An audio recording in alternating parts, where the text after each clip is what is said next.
Hello and welcome to today's episode of the Jacksonville Jaguars Insider Podcast.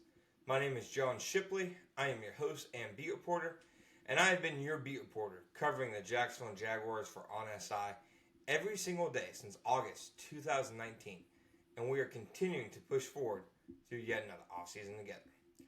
As always, you can always find our 100% free 24/7 boots on the ground coverage of the Jacksonville Jaguars when you follow us on Facebook and Twitter at Jaguars on SI. You can also find us at www.si.com/NFL/Jaguars.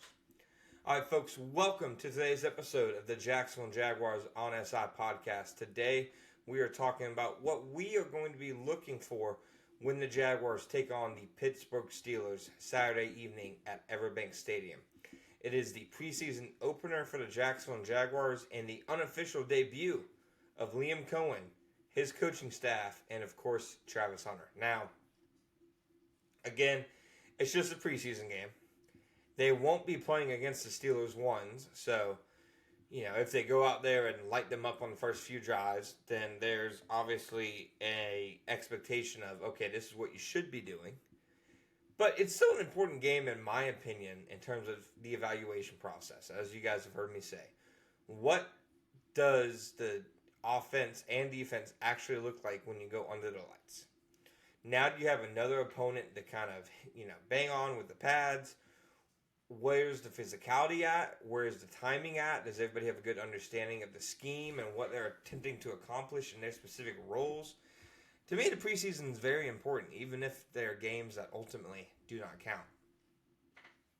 Now, when it comes to this specific game for the Jacksonville Jaguars, I do think it is critical for the Jaguars to show some positive things. I think that, to me, an example of what is a bad preseason performance, I think of 2021. Jaguars opened the preseason with the Cleveland Browns, and they played their starters against mostly the Browns' backups, and the Browns' backups looked better. The Jaguars just looked so rough that night. I've told this story countless times before, but it was that night when I knew, okay, Urban Meyer is not going to work as an NFL head coach because he just seemed absolutely stunned, shell-shocked by their preseason performance, and yeah, the preseason's important, in my opinion, but important enough to kind of put yourself down the gutter? I don't think so. So with that said, there are definitely things that can happen, in my opinion, that can be either encouraging or discouraging. Now, for me, the biggest thing to watch for when the Jaguars take on the Steelers is fairly obvious. It's obvious to everybody. It is the Travis Hunter show. What does it look like? We haven't seen it. We've seen it in practice. We've seen it in the scrimmage. But in an actual game setting against a opposing opponent, we have not seen what this is supposed to look like. And this is going to be really our first chance to be able to do so. Now, Liam Cohen has already said he will play both ways. We'll see if he plays more offense or defense. But expect for Saturday evening for national media and social media to be all Travis Hunter. He's the biggest story in the NFL, in my opinion. I'm not sure there's a close second. I think Micah Parsons is probably up there. I think Matthew Stafford's back injury is up there. But otherwise, I think the Travis Hunter story blows everything else out of the water. It is captivating. People want to know, how is it going? Is he really going to accomplish this? So on and so forth. So, for me, obviously, watching Travis Hunter and his usage is the most interesting thing. Now, with that said, I don't think anybody should watch this preseason game and watch how Travis Hunter is used and kind of put that 1-1 and say, okay, this is exactly how he will be used moving forward. I just think that, it's not reasonable to think that. It's a very small sample size. They're trying to accomplish very specific things. So, to me, Travis obviously is going to play a decent amount one way or another on both sides of the ball throughout the season. Don't let the first week of the preseason kind of, color your worldview of what Travis Hunter's role is going to look like. There will be a lot of people on the outside that do that. But I encourage you guys, those who follow the team, etc., not to do so. You will learn so much more about Travis Hunter over the next few months and about their plans for him, then you will learn on Saturday night.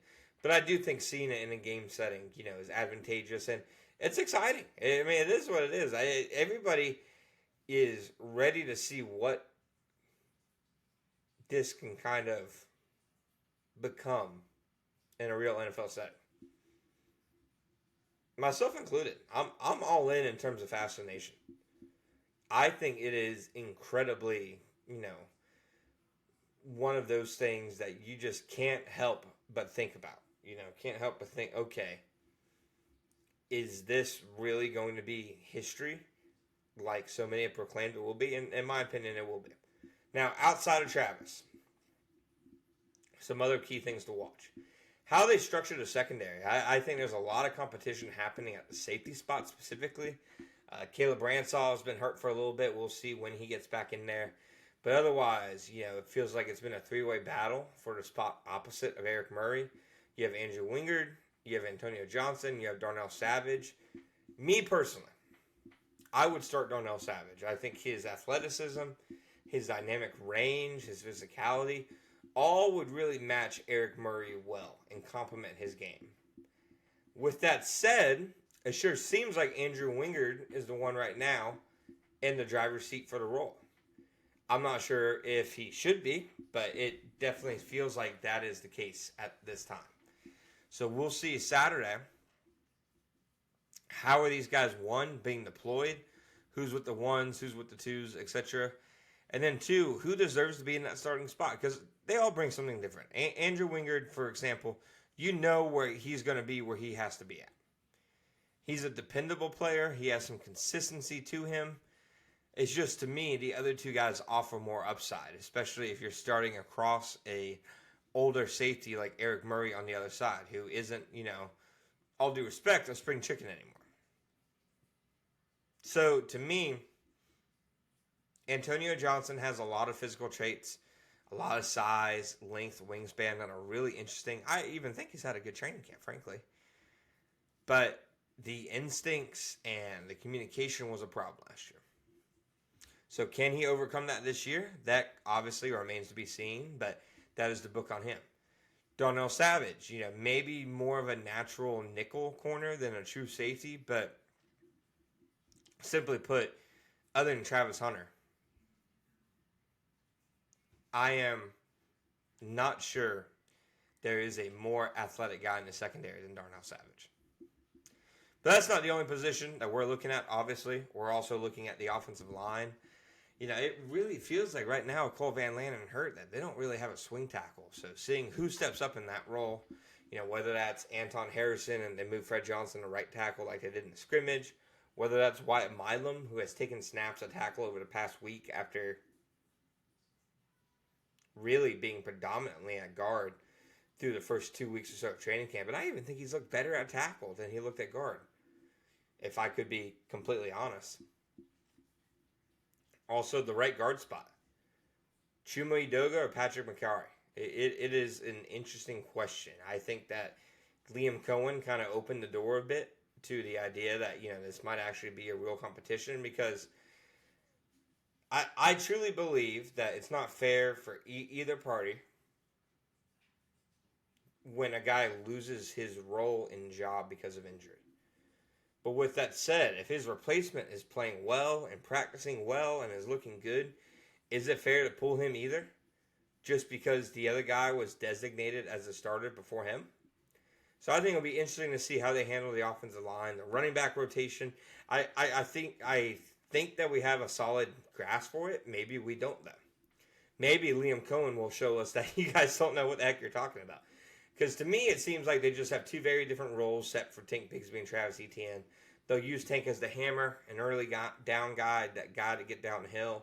Whereas Travis, somebody who can win as a pass catcher, do well on screens, even be flexed out wide a little bit. So there are a lot of fascinating things to watch for when the Jaguars take on the Steelers on Saturday evening, even if the game doesn't count. Liam Cohen and his staff still have a lot of evaluating to do, and it sure seems like this week against the Steelers will serve as their best chance yet to evaluate what they have on their roster and where they need to go from here. Thank you guys for listening to today's episode of the Jacksonville Jaguars Insider Podcast. My name is John Shipley. I am your host and beat reporter. As always, we'll be right back next time.